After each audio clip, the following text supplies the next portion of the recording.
So Whole Foods founder John Mackey had a big interview with the New York Times, said all kinds of really awesome stuff. You know, he's skeptical of the minimum wage. That goes back a long ways. But the part that really caught people's attention was his views on why poor people do not eat high quality food. Now remember, if you've ever been to Whole Foods, the price point is a little bit high. That's why some people call it whole paycheck. Let's go ahead and throw that quote up on the screen. Whole Foods has opened up stores in inner cities, he says. We've opened up stores in poor areas, and we see the choices. It's less about access and more about people making poor choices, mostly due to ignorance. It's like being an alcoholic. People are just not conscious of the fact that they have food addictions and need to do anything about it. And big food, the fast food industry, the processed food industry, they have a lot of skin in the game. They want people to continue to consume more calorie-rich foods.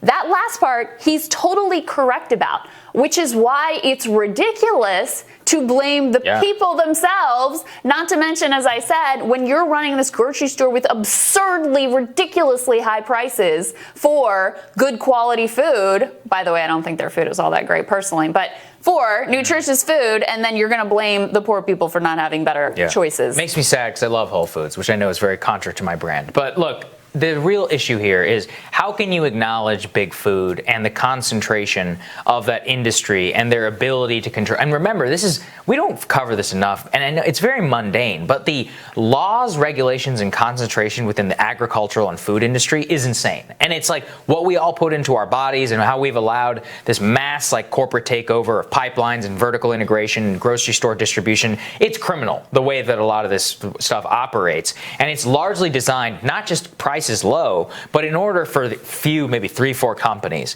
to control, all of the different brands that you see are not really different. They're all owned by the same holding companies.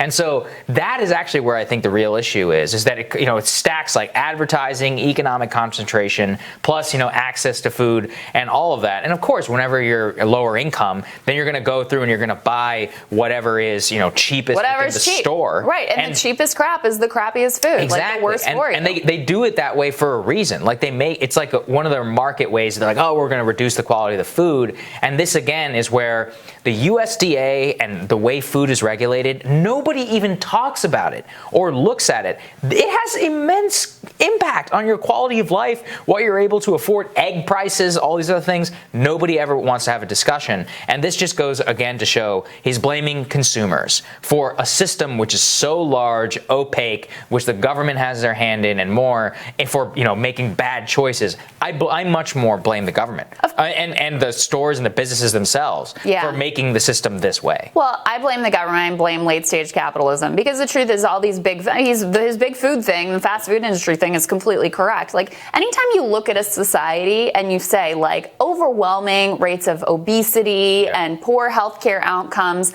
yes, of course, people have individual choice and agency in their lives. But when you see a societal trend, you have to ask about what are the underlying factors that are leading us to be this incredible outlier in this direction versus other countries. Like, what are we doing different here? And so big food wants you to be addicted to fat and sugar. I mean, that's what it is. It is like they create this addictive landscape. And then if you're like a working class person struggling to survive, not only is it a cost issue, but it's also a time issue. What do you have time to go out and get? What's easy? What do you have time to prepare? And there's just such a lack of empathy expressed here. There's also such a disconnect between like Whole Foods has this super liberal, crunchy brand. And then this guy, not just here, but just to remind you of who he is, like he's repeatedly said incredibly outrageous, regressive type of things. So we covered here how Whole Foods, now bought by Amazon, you'll recall, is creating these heat maps of which stores are most likely to unionize. So they're aggressively tracking their associates' like demographic data and also factoring in, how many employee complaints are there and whatever, so that they can aggressively union bust in the locations that are most likely to be open to unionizing. He also, John Mackey, a while back when Obamacare was being debated, this is incredible. He called Obamacare, he said it wasn't socialism. What it really was fascism.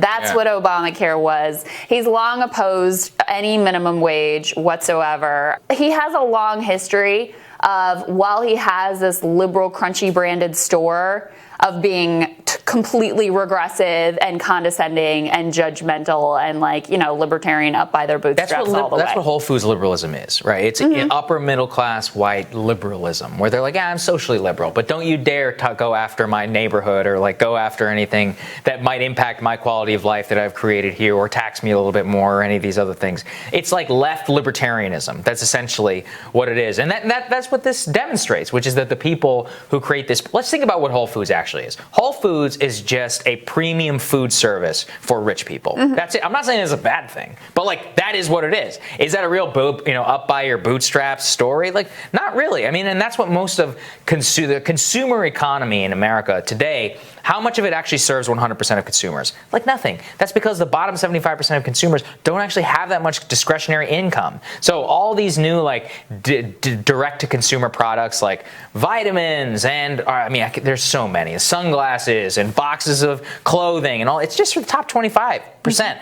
Uber Eats. I mean, that's like the perfect one, right? I mean, all of these places where people are printing money is really just to the top strata of American consumers. And that is a very dangerous thing because it means that all your economic activity doesn't actually have anything to do with most of the people who live in the country. That's a Whole Foods story. Yeah. Somebody pointed out, this is the guy that sells like, they put up a picture of asparagus in like a bottle of water. Yeah. It's asparagus water that he was selling for $6. Like that's who this guy is. Like perfectly emblematic of the whole Whole Foods game. And one other thing in this article, which really like every line of it was super annoying to me. He was asked, what's been the benefit of Amazon's acquisition? And the big thing he pointed to was like, now we use more data in our HR decisions, essentially. And of course, we've covered here like how outrageously dehumanizing Amazon's aggressive use of data to track and surveil and like pass judgment upon their employees. So I guess he's really happy to incorporate that now into the Whole Foods model as well. All right. More rising for you after this.